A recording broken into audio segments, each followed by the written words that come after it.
Alors pour ce panel, j'ai le plaisir d'accueillir Josiane Maheu, qui est coordonnatrice de projet pour l'organisme Relais Femmes. Je vous inviterai à me rejoindre en avant. Stanley Février, qui est artiste multidisciplinaire, qui est avec nous à distance. Et Marie-Josée Vaillancourt, qui est directrice générale adjointe chez Entremise, l'entreprise d'économie sociale et solidaire en aménagement. On peut les applaudir. Beaucoup d'applaudissements aujourd'hui.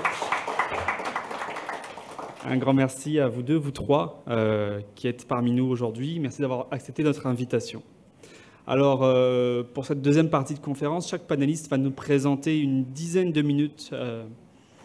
Ensuite, on aura une période de questions d'environ une vingtaine de minutes. Vous aurez l'occasion de poser toutes vos questions à la fin des 3 présentations. Notre première intervenante dans ce panel, Madame Josiane Maheu, détient une formation en géographie humaine. Depuis 7 ans, elle est coordinatrice de projet pour l'organisme féministe de liaison Relais Femmes. Elle réalise des activités de formation en analyse différenciée selon les sexes et intersectionnelle, connues sous le nom de ADS+, auprès de groupes de femmes, de groupes communautaires, de syndicats, de milieux institutionnels et municipaux à travers le Québec. Elle forme et accompagne des employés et des élus de la ville de Montréal pour que la posture féministe, intersectionnelle, soit intégrée à leurs décisions. Elle a aussi été vice-présidente du Conseil des Montréalaises. Et en préparation de ce panel, on lui a posé une question. Quelles sont les difficultés posées par la ville à l'endroit des femmes sur le plan des activités quotidiennes et de l'appropriation de l'espace? Alors Josiane, je vous invite à me rejoindre pour votre présentation. Merci. Bonjour, merci beaucoup pour d'abord le privilège de prendre la parole, de réfléchir avec vous cet après-midi. Donc, comme le disait Nadim, deux questions. D'abord, c'est quoi les obstacles encore bien présents pour les Montréalaises pour qu'il y ait une réelle égalité dans la ville entre les Montréalais et les Montréalaises au niveau des différents volets de vie des citoyens et des citoyennes, mais notamment sur la question des activités quotidiennes, l'appropriation des espaces publics, l'appropriation des sports, des loisirs, des espaces culturels, etc. Donc, je vais juste nommer quelques petites réflexions par rapport à ça et ensuite donner un petit peu plus des pistes ou des idées qu'on pourrait élaborer là, par la suite dans la période de questions, dans les ateliers un petit peu plus tard. Donc, évidemment, il existe encore des discriminations. Je pense que je ne vous apprendrai rien. Il existe encore des discriminations auxquelles les Montréalaises font face. On n'a pas encore atteint l'égalité entre les hommes et les femmes et entre les femmes elles-mêmes. Les femmes, les Montréalaises, ne forment pas un bloc homogène dans le sens où, certes, le contexte historique, le contexte de vie, le contexte social et en fait, différents facteurs identitaires, donc le fait que la société nous racise ou pas, l'âge qu'on peut avoir, la situation de handicap qu'on peut vivre ou pas, le statut d'immigration, etc., sont tous des facteurs qui peuvent faire en sorte qu'on va être plus susceptible d'être discriminé par la société, par rapport aux hommes. Et les femmes elles-mêmes aussi, c'est une diversité de réalités, de vécus et de besoins dont il faut tenir compte quand on essaie de réfléchir et de se projeter dans qu'est-ce que serait Montréal comme ville féministe, équitable, égalitaire, dans laquelle il n'y aurait plus de discrimination. Donc, comment finalement déconstruire des rapports de pouvoir, comment déconstruire des préjugés, des stéréotypes qui existent encore dans la société actuellement. Quelques exemples dans lesquels ça peut prendre forme, ces discriminations-là. La question des offres de sport et loisirs. Donc, qui a accès aux plateaux sportifs? Pour qui sont faits les services? Qui s'y sent bienvenu? Qui les utilise? Qui les fréquente? Petit exemple très concret, au fil des années, à force de donner des formations, la question des patinoires extérieures revient très, très souvent à Montréal, mais aussi à l'extérieur du Québec. Donc, qui étant moi-même joueuse de hockey depuis 25-30 ans, c'est un sujet qui m'intéresse, mais donc qui utilise le plus souvent les patinoires extérieures, qui ne les utilise pas. On s'est rendu compte, évidemment, que c'était surtout des jeunes garçons, 5, 10, 15 ans, et donc que ça pouvait avoir un impact sur l'utilisation que les jeunes parents avec des enfants en bas âge n'avaient pas nécessairement accès à ce genre de lieu-là, qui est une offre de service municipal. Ça pouvait faire en sorte que certaines personnes plus âgées qui souhaitaient seulement patiner, mais pas nécessairement avoir une rondelle de hockey sur les jambes pendant qu'ils patinent. Donc, plusieurs élus, plusieurs directeurs, directrices de municipalités, de MRC, nous disaient que c'est un réel enjeu duquel il faut réfléchir et tenir compte. Et donc, ça peut être les pistes d'options sont multiples, mais ça peut être de dire, bien, on va gérer cet espace-là municipal en faisant des horaires, puis en mettant finalement des horaires réservés pour que tout le monde y ait accès, ou ça peut être de dire, bien, on va multiplier les espaces, puis on va faire en sorte qu'il y ait, oui, une patinoire, mais aussi des ronds de glace, aussi d'autres options. Donc, vous voyez un peu l'idée où, si on n'y porte pas attention, on dit, ben oui, l'espace, il est là, le service municipal est là pour tout le monde peut y avoir accès, mais quand on creuse, quand on approfondit, quand on décortique un peu, on peut se rendre compte finalement de qui l'utilise réellement, qui ne l'utilise pas, pourquoi certaines personnes ne se sentent pas légitimes ou n'ont pas accès, ne se sentent pas bienvenues d'utiliser cet espace-là. Et il y a un rôle finalement de la Ville de Montréal et des citoyens et des citoyennes de dire bien, comment on règle, comment on modifie finalement ces réalités-là. Même chose sur la question des aménagements des infrastructures urbaines. Comment faire en sorte, donc il existe encore des obstacles pour que ça soit premièrement sécuritaire, accessible universellement. La question des infrastructures, des pistes cyclables en est un bel exemple. On sait que plus il y a de pistes cyclables en site propre, plus les femmes vont les utiliser parce que la perception du risque des femmes et des hommes, de par leur socialisation, est différente. Donc, un boulevard dans lequel il n'y aurait pas de piste cyclable va être davantage utilisé par les hommes, alors que les femmes, ce besoin, cette socialisation de se sentir plus en sécurité, vont davantage vont davantage faire de vélo lorsqu'elles vont avoir finalement des pistes cyclables, des espaces sécuritaires et tout. Donc, ça a un réel effet, la façon avec laquelle on va réfléchir, on va aménager les infrastructures, les pistes cyclables, et plus encore, de quelle façon, entre des quartiers, entre des arrondissements aussi, on va s'assurer qu'il y ait une réelle équité par rapport à cette question-là. Dans les quartiers qui sont moins favorisés en termes d'infrastructures, ça peut avoir un impact sur la sécurité des citoyens et des citoyennes, ça peut avoir un impact sur les contraventions que certaines personnes peuvent avoir parce qu'elles n'utilisent pas, elles ne respectent pas le code de la sécurité routière en tant que cyclistes, parce que les infrastructures sont inexistantes. Donc, il y a plusieurs impacts, finalement, discriminatoires qui peuvent exister par rapport à ça. Au niveau des consultations publiques aussi, on a beaucoup discuté de ces questions-là, mais qui a accès aux consultations publiques? Qui s'y sent légitime de prendre la parole? Comment on va aller rejoindre les groupes qu'on ne rejoint pas traditionnellement? Donc, comment se déplacer vers les gens plutôt que d'attendre et de s'attendre à ce que les gens viennent vers nous?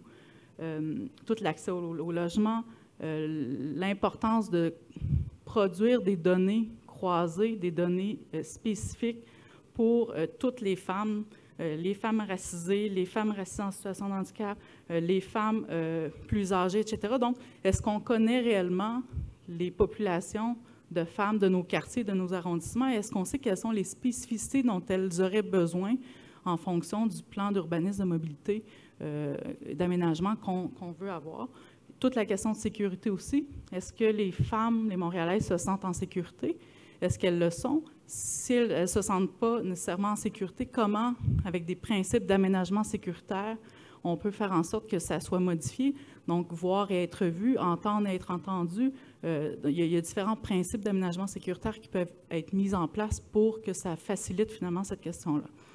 En termes de posture, je dirais qu'il y a différents éléments quand on veut s'imaginer progresser vers une ville féministe qui est importante, à mon avis, dans une consultation publique ou un élément un événement de vision comme on fait aujourd'hui. Tout le principe du par, pour, avec. Qui prend la parole? Qui a accès? Qui va être entendu? Quelles sont les voix qui seront entendues? Qui est absent du débat, des discussions et pourquoi? Pourquoi on n'a pas réussi à rejoindre une certaine partie de la population des femmes? Donc, écouter, tenir compte des voix que l'on marginalise dans les différents espaces publics, être capable de se remettre en question et de s'améliorer aussi comme ville, comme institution, comme quartier, etc., pour toujours lutter contre les discriminations, les inégalités et toujours se poser cette question-là de qui n'est pas entendu, qui est absent du débat, qui n'est pas en train de faire valoir ses préoccupations et pour quelles raisons. Est-ce que c'est parce qu'on n'a pas réussi à les rejoindre, on n'a pas réussi à communiquer avec eux, avec elles? Est-ce que c'est des obstacles systémiques qui ne leur permettent pas de se déplacer? en termes de transport, etc., etc. Donc, toujours de creuser quels sont nos angles morts, finalement, quelles voix on ne réussit pas à entendre dans la population. Et c'est un peu ça, une posture féministe, je dirais, intersectionnelle, qui a conscience des rapports de pouvoir qui existent, auxquels font face un certain nombre de femmes, certaines femmes davantage que d'autres, de par leur réalité identitaire et de par les discriminations qu'elles peuvent subir. Quelques idées, je ne sais pas, il me reste quelques minutes. 3 minutes, bon.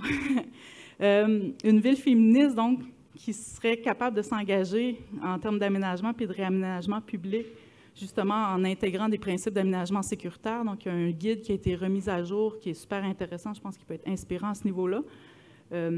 Agir pour améliorer l'accès, la sécurité, le partage de la route. Donc, augmenter l'espace des trottoirs, faire en sorte que ce soit plus accessible, mais accessible pour des poussettes, pour des personnes à mobilité réduite, tout l'aspect sécuritaire, marchabilité dont Jean-Philippe parlait tout à l'heure. Donc, finalement, comment s'assurer que les transports en commun aussi soient suffisants, comment s'assurer que les transports adaptés soient suffisants et à toute heure du jour et même plus tard pour que les personnes qui en ont réellement besoin, ça ne devienne pas finalement un obstacle systémique à leur participation, à leur déplacement, à leur pleine citoyenneté dans la ville. Toute la question de participation paritaire représentative aussi dans les espaces consultatifs, mais aussi dans les espaces décisionnels. C'est une chose d'être consulté, d'être entendu, mais de quelle façon ces voix-là, féministes, ces voix de femmes, vont être autour de la table dans les espaces de décision. Tout le défi de la transition écologique, je pense, est un exemple intéressant dans lequel on réfléchit à un urbanisme, à une mobilité. On sait que les femmes sont souvent défavorisées, donc ça va avoir des impacts. Elles vont être les premières aux loges, en fait, qui vont vivre les changements climatiques parce que souvent, leur situation moins favorisée au niveau socio-économique va faire en sorte que leurs logements vont être moins bien isolés, qu'elles vont avoir plus d'impacts finalement qui vont les toucher directement. Donc, de quelle façon ces réalités-là vont être entendues et réfléchies, tenues en compte dans la transformation socio-écologique que va vivre Montréal, les quartiers de l'Est dans les prochaines années. Qui a accès à la nature, aux parcs, aux berges, aux jardins? Comment s'assurer que l'ensemble de la population des Montréalaises y ait accès?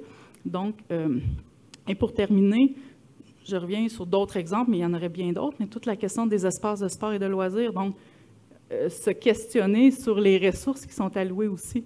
Est-ce que les ressources pour les différentes activités sont réparties de façon équitable entre citoyens et citoyennes, entre citoyennes de différentes provenances et origines? Est-ce que nos activités municipales rejoignent la population? Toute la question des lieux culturels, les maisons de la culture, les bibliothèques, etc., etc.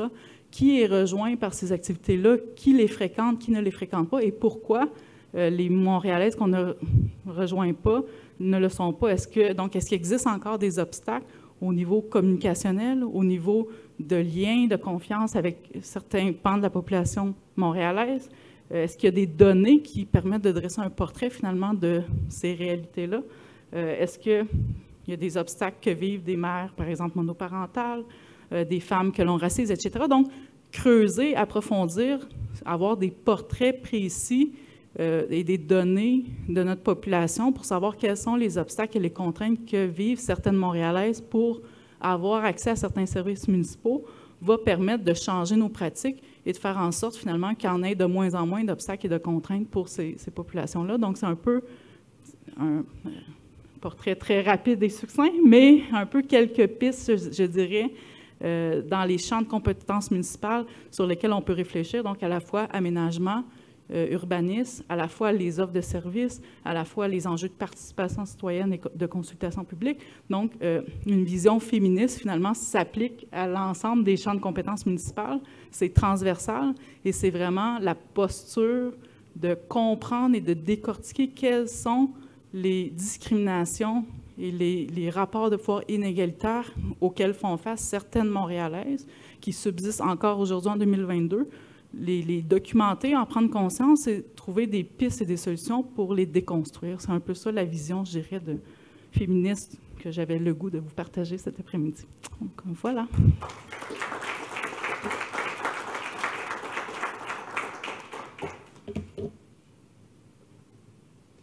Merci Merci beaucoup, Josiane. Merci de nous partager en fait ce regard féministe et intersectionnel et de nous questionner également sur nos pratiques, mais aussi sur ce que peut faire la ville très concrètement à son échelle, qu'elle municipale. On va revenir dans la période de questions à d'autres opportunités.